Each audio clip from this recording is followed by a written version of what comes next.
Саламатсыздар ма, құрметті студенттер? Бүгінгі қоршаған ортаны ұтымды пайдалану принциптері модулінен онлайн сабағымыздың тақырыбы экологиялық факторларға тоқталатын боламыз. Жалпы экологиялық факторлар дегеніміз не?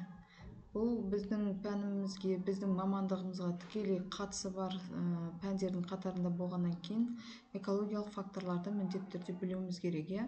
Яғни экологиялық факторлар дегеніміз кез келген орта жағдайына тіршілік иелерінің бейімделу қабілетімен жауап қайтара алуын айтамыз. Экологиялық факторлар міндетті түрде тірі организмдерге, олардың жеке дамуының бір ғана кезеңде болатын тікелей немесе жанама әсер ете алатын элемент. Яғни бұл жерде табиғи жағдайда организм көптеген факторлардың ықпалына ұшырап, соның салдарынан экологиялық факторлардың табиғатта тұрақсыз әсерлерін көрсетіп отырады. Бүгінгі тақырыбымызға сәйкес экологиялық факторлардың негізінен үш түрін ажыратуымызға болады. Бірінші кезекте абиотикалық факторлар, биотикалық факторлар және антропогендік факторлар. Абиотикалық факторлар дегеніміз не? Грек тілінен аударғанда теріс деген мағынаны білдіреді. Биотикос тіршілік немесе өмір деген мағынаны келтіреді. Яғни бұл жерде биорганикалық ортаның тірі организмдерге жасайтын тікелей немесе жанама әсерлерінің жиынтығы.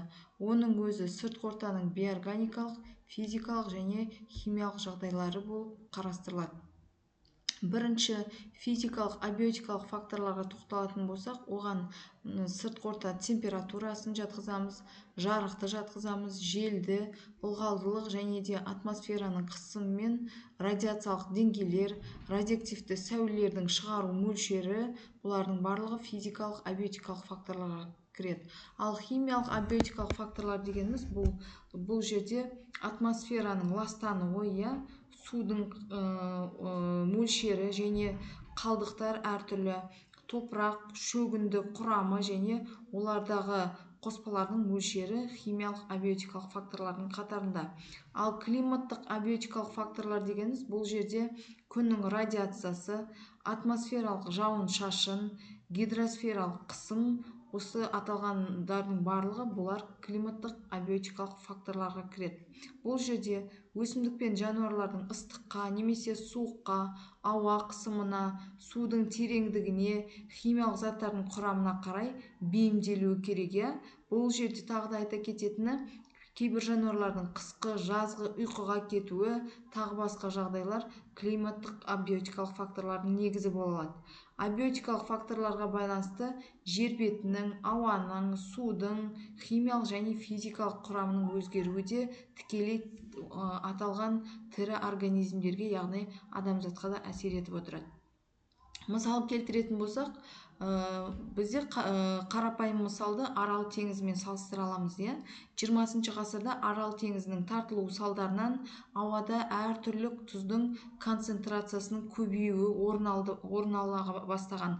Соның нәтижесінде ауада миллиондаған тонна тұзды шаң тірі организмде үлкен әсерін тигізген болатын. Яғни бұл жерде ауа температурасы бұзылып, салдарынан сол аймақтың суы, топырағы, ауасы барлығы тұзды концентрацияға ұшырап, нәтижесінде жануарлардың денсаулығына үлкен кері әсерін тигізді. Енді бұл жерде атап өтетін болсақ, жануарлардың арасында қандай әсер тудыруы мүмкін? Бірінші кезекте тыныс алу жүйесіне әсері, тұзды шаң тыныс жолдарының шырышты қабығын тітіркендіруі мүмкін. Соның салдарынан әртүрлі тыныс алу жүйесінің аурулары, ринит, бронхит, пневмония секілді аурулардың өршуі орын алуы мүмкін. Және де өкпе альвеолаларына сол тұздың ұсақ бөлшектері түсу салдарынан газ алмасу бұзылуы мүмкін. Жануарлардың арасында жөтелу, тыныс алудың жиілеуі, тәбеттің төмендеуі секілді патологиялық көріністер орын алуы мүмкін. Сонымен қатар көз және тері зақымданулары орын алады. Ас қорыту жүйесіне әсер етеді. Тұзды шаңмен бірге түскен суды немесе сол аймақтың шөбін, жемін қабылдаған кезде ас тұзының мөлшері ағзаға жиналып, нәтижесінде тұздық интоксикация дамуы мүмкін.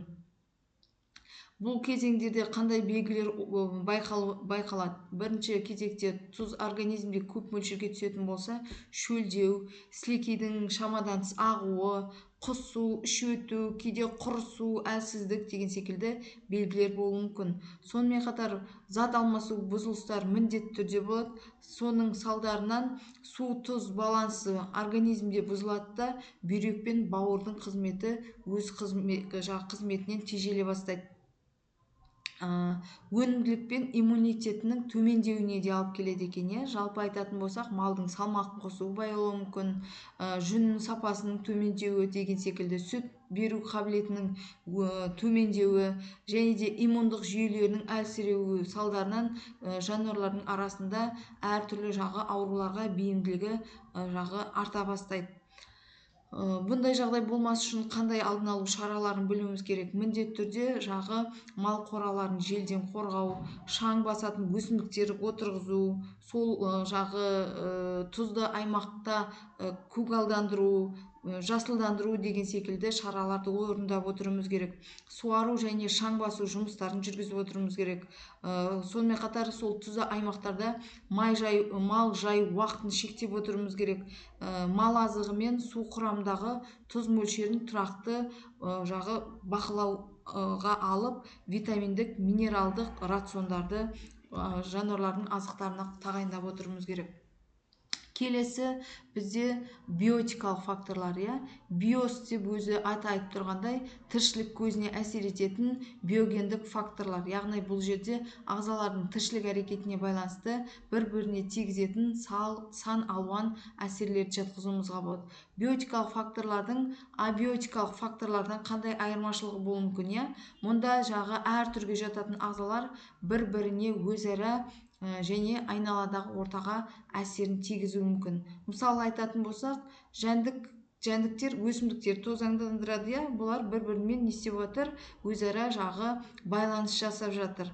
Сонымен қатар бір ағза екінші бір ағзаны қорек ету салдарынан микроорганизмдер топырақ құрылымын өзгертуі мүмкін. Яғни бұл жерде негізгі келтірілетіні бір-бірімен байланыса отырып, бір ағзаның екінші бір ағзаға кесірін тигізгенмен, ал екінші бір ағза басқа бір ағзаға пайдасын тигізуі мүмкін деген мысалды айта аламыз.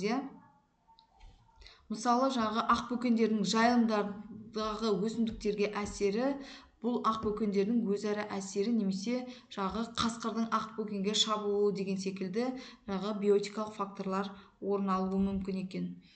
Мына суретте қарайтын болсаңыздар, бұл жерде биотикалық факторлардың байланысы қалай жүзеге асқан. Ақбөкендердің жайылымдардағы өсімдіктерге әсері, бұл қасқырдың ақбөкенге шабуы деген секілді биотикалық факторларға мысал бола алады. Ал енді антропогендік фактор дегеніміз не? Антропос дегеніміз өзі аты айтып тұрғандай адам, яғни генез тегі пайда болуы деген сөзден шыққан. Бұл жерде адамның барлық тірі организмдердің мекен ордасы ретінде табиғатты өзгертуіне әкеп соғатын, немесе олардың тіршілік етуіне тікелей әсер ететін әрекеттерін айта аламыз.